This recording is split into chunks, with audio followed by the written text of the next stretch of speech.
अब त्यसपछि हामीले पढेको अर्को पनि छ इन्टिग्रेटेड सर्किट डिफरेन्सिएटर है। अब यहाँ हेर्नु है इन्टिग्रेटर र डिफरेन्सिएटरमा है इन्टिग्रेटर के छ इन्टिग्रेटर डिफरेन्सिएटर है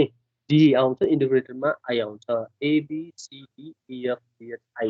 डी अगाडि आउँछ आई पछाडि आउँछ है।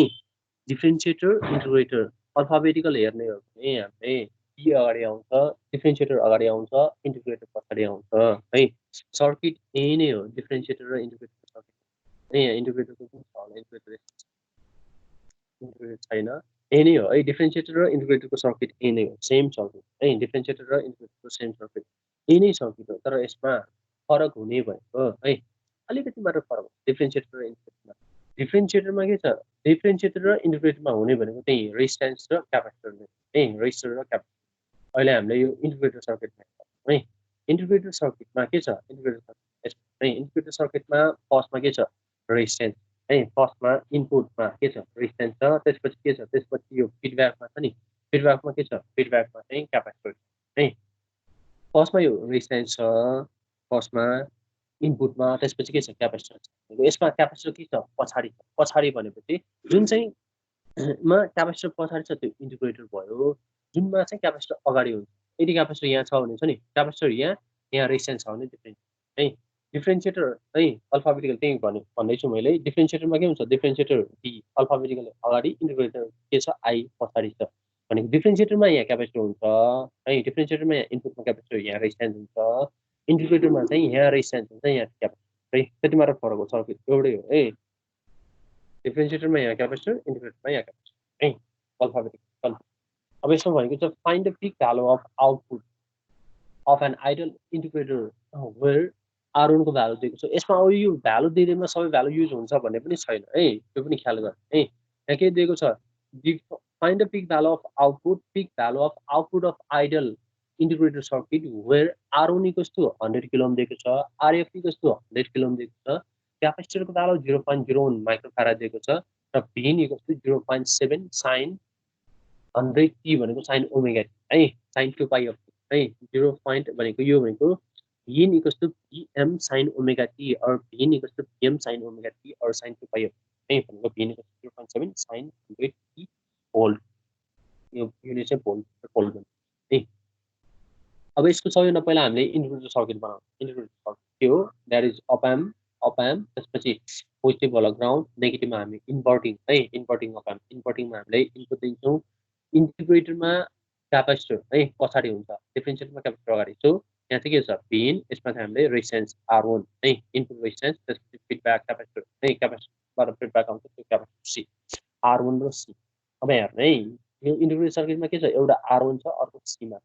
यसमा भएको यो R1 100 किलो ओमको छ अर्को चाहिँ C यो 0.01 माइक्रोफाराड यो फिडब्याक रेजिस्टेन्स यसमा छैन है। यसमा के हुन्छ क्यापेसिटरबाट फिडब्याक आइरहेको छ यो फिडब्याक रेजिस्टेन्स। अब तिमीहरूले यो भ्यालु युज गर्न पर्ने चाहिँ होइन है यहाँ तिमीलाई कर्मा राखेर 1/RFC or 1/R1RFC त्यो राख्ने हुन्छ। हामीले जुन पढेको छौँ त्यही फर्मुला युज गर्छौँ यो RF चाहिँ युज हुँदैन है यसमा RF युज भएको छैन है RF युज गर्न पर्छ। यस क्वेसनमा दिँदैमा सबै भ्यालु युज हुन्छ भन्ने छैन। हामीलाई के थाहा छ इन्टिग्रेटरको आउटपुट भनेको है यसबाट आउने आउटपुट हो है इन्टिग्रेटर आउटपुट हो -1/RC त्यसपछि इन्टिग्रेसन है जहिले पनि इन्टिग्रेटरमा इन्टिग्रेसन है डिफरेन्सिएटर्स पनि different. So Vout equals to -1/R1C है 1/RC टाइम कन्स्टेन्ट है 1/RC -1/RC 1/RC त्यसपछि के हुन्छ हिन्दी यो जुन इनपुट भोल्टेज दिएको छ त्यसको इन्टिग्रेसन है यसको इन्टिग्रेसन V इन dt तर यो भिन के छ इन टर्म्स अफ t छ त्यही भएर भिन है भिन t भनेको इन टर्म्स अफ टाइममा छ नि यो in terms of t 0.7 sin omega t फर्ममा छ। सो भिन t dt इक्वेसन अफ है यसको भ्यालु कहाँसम्म हुन्छ है इन्टिग्रेसन 0 टु t है t को भ्यालुसम्म। अब त्यसपछि यसको यो फर्मुला चाहिँ याद गर्नुपर्छ है इन्टिग्रेटरको आउटपुट भनेको भ्याउट इक्वल टु -1/RC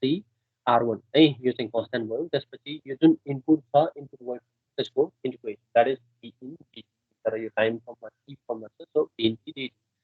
र यसको रेन्ज 0 टु है। अब यहाँ हेर्नु है यो R1 को भ्यालु दिएको छ 100 किलो ओम दिएको छ 100 × 10⁻³ ओम भयो। त्यसपछि C को value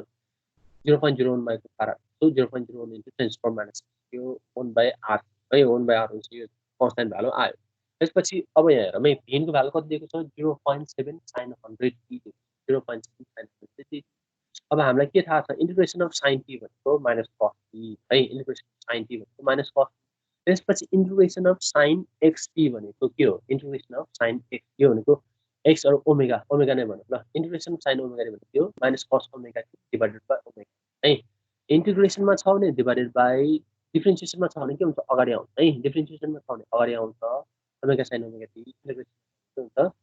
omega t divided by omega आउँछ है इन्टिग्रेसन र डिफरेन्सिएसनमा down so integration of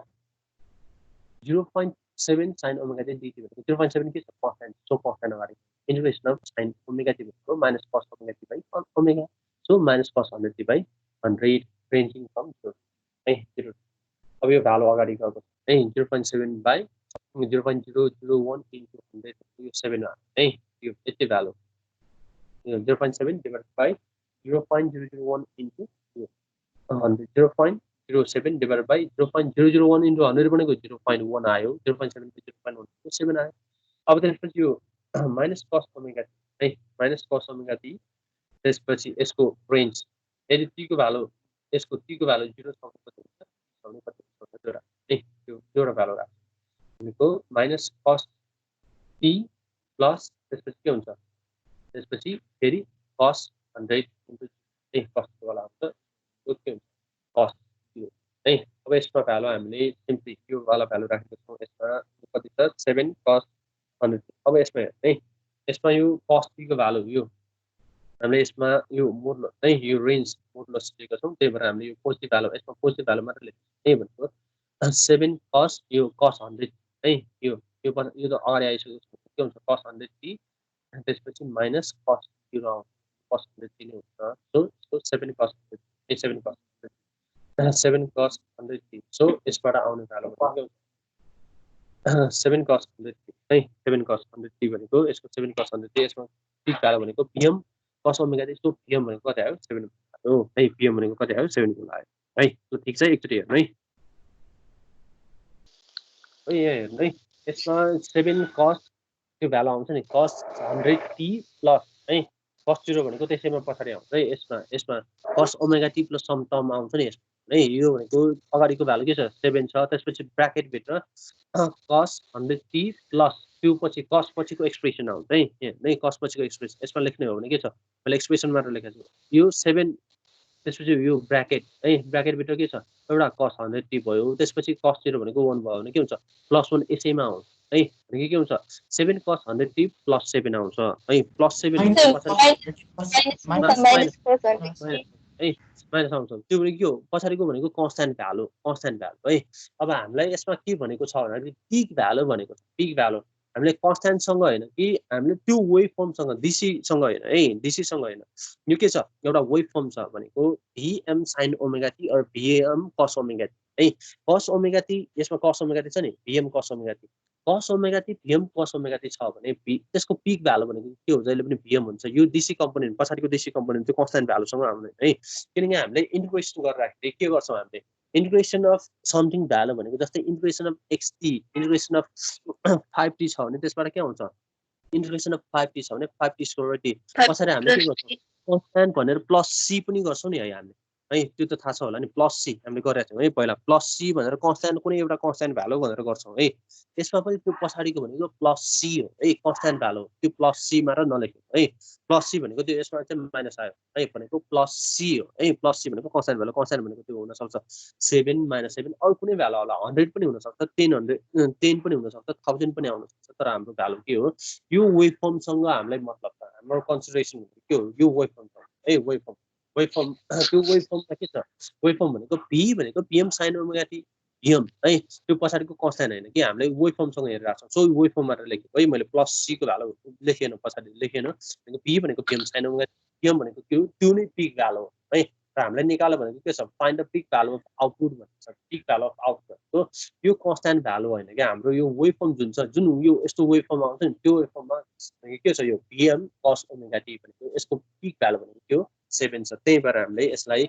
vm पछाडीको value constant value यसमा लेखेको छैन vm भनेको 7 भनेर त्यसरी चाहिँ हामीले क्याल्कुलेसन गरेको है ठीक छ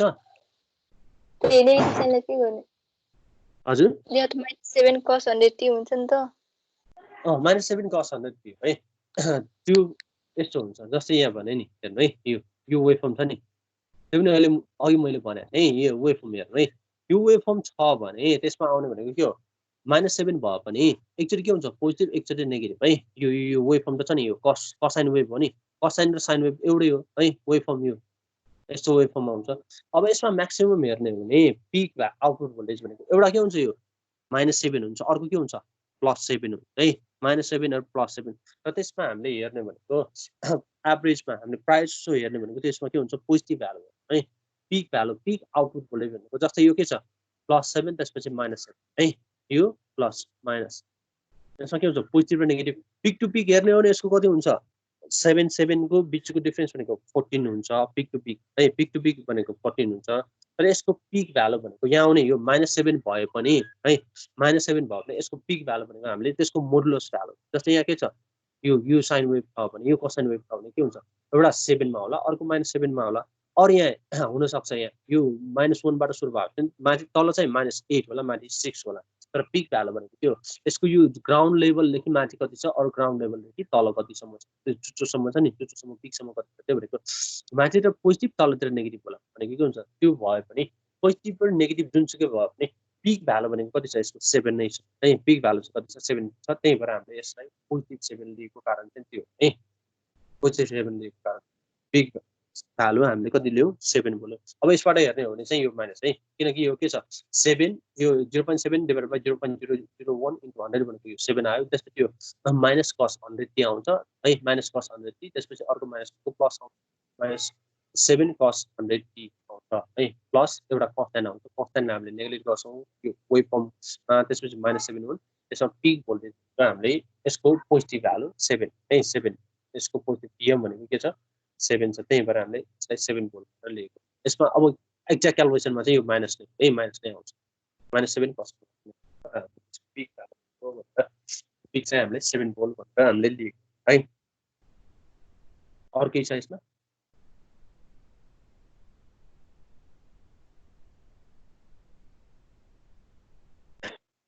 हेलो